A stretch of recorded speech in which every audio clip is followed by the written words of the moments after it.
Good morning everyone. Ayan. So, eto, dito ako sa school. Nag-aayos na ng sarili ko kasi super aga po nating pumapasok. Ayan. So, pagdating ko ng school, ayan, saka lang po tayo nag-aayos. Ayan. So, yan lang po. Nagpre-press powder lang po tayo. Ayan. So, yan na lang po yung ginagamit ko una. Minsan kapag may program, naglalagay ako ng foundation, liquid foundation. Pero kapag wala naman, ayan, press powder lang po tayo.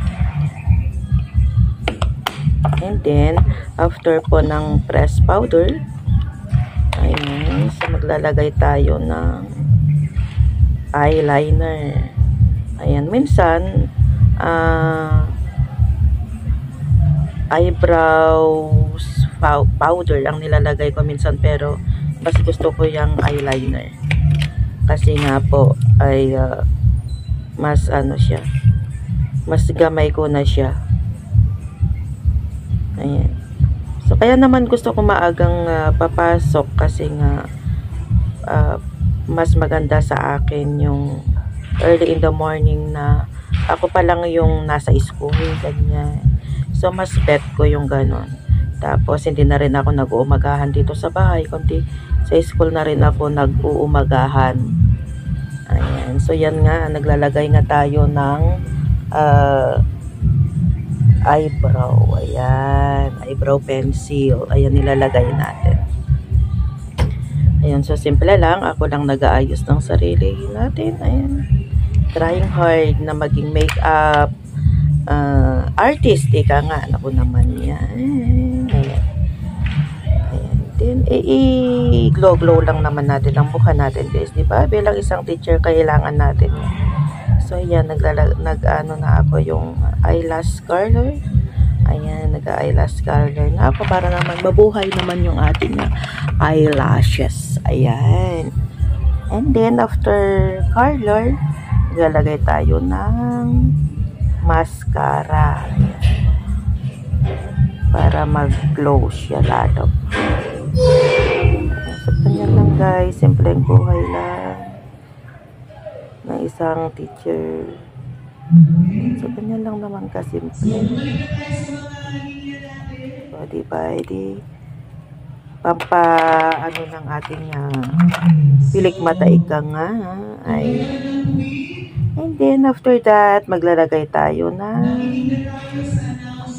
lipstick. Ayan. So, yung lipstick na yan ay bigay ng aking auntie. Ayan, from New York. Ipinadala niya. Ayan. So, susubukan natin. Ay, naku naman yan. Puro hingi na lang ba? Naku naman yan. Ganyan ang buhay ng isang teacher minsan. Ayan. Ayan. So, maglagay tayo ng konting pampa-nose lift. Papanos lift natin para naman sa ganun ay tatangos ang ating pangong ilong. Naku naman, bakit kasi tayo pinanganak na pango ba? No, bukang red na red naman na yata yung nilagay ko. Naku naman, diba? Nag-rosy na talaga. Ayan. And then after that, maglalagay tayo ng konting blush on. Lip shiner. Ayan. So, lalagay muna tayo ng lip shiner. Ayan. Kasi namamagamag ang aking labi. Maganda yan. Para ma-moisture niya. Ayan. And then, ano bang hinahanap natin dyan? Yung ating maliit na blush on. Ayan. So, pang packet lang talaga, guys. Hayaan nyo na yung ating aking mga kuko na hindi pa naka-cutex. Sa dinami-dami ng gawain ng isang teacher, guys, hindi na natin nagagawang mag-cutex. Naku naman, super busy. Lalong-lalo na at ako ay nagre-critic ng mga narrative report ng mga graduating students. Ayan, konting dampi-dampi lang, guys. Hindi na ako nag-brush. Ayan, so ganyan lang.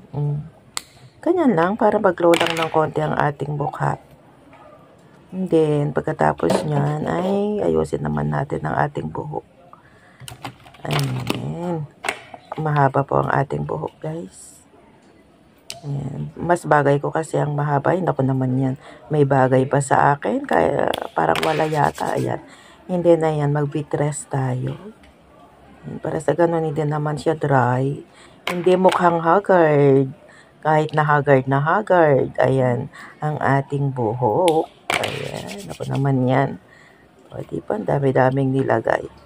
Kasi mahaba po ang ating buhok. Ayan. Para naman na ano siya, wet look, and at the same time, yun nga, para hindi siya dry, diba? Lagyan natin ng mga ganyan. And then after that, of course, susuklayin natin. Ayan, itong malaking suklay muna ang ginamit ko. Yung pang-packet na malaki ang kanyang mga ngipin ba, ayan. Para naman hindi masyadong masira ang ating buhok. Then after masuklay ng malalaki, of course, isunod natin ang maliliit ang mga ngipin na suklay. Yan. Yung aking suklay na yan, naiwan lang yan ng aking estudyante dito sa reading room. So, sabi ko, kanino to walang umaamin, walang umaangkin, I should say. So, gamitin muna natin, no? Ayan. Maganda naman siyang pansuklay. Ayan, diba? Ang hirap lang suklayin ng mahabang buhok. Ayan, and then pagkatapos masuklay, ayan. Ako'y kahit na medyo basa ang aking buhok, kasi nga para makaliwalas ang buka, nilalagyan ko yan ng clam. Ayan, ng ipit. Ayan, o, diba? Pang-educational pa yung ipit ko, yung clam ko, ayan, pang music. Merong notes. Ayan. So, ganyan lang, guys. Ganyan lang kasimple. Ganyan lang kadali o ilang minuto lang.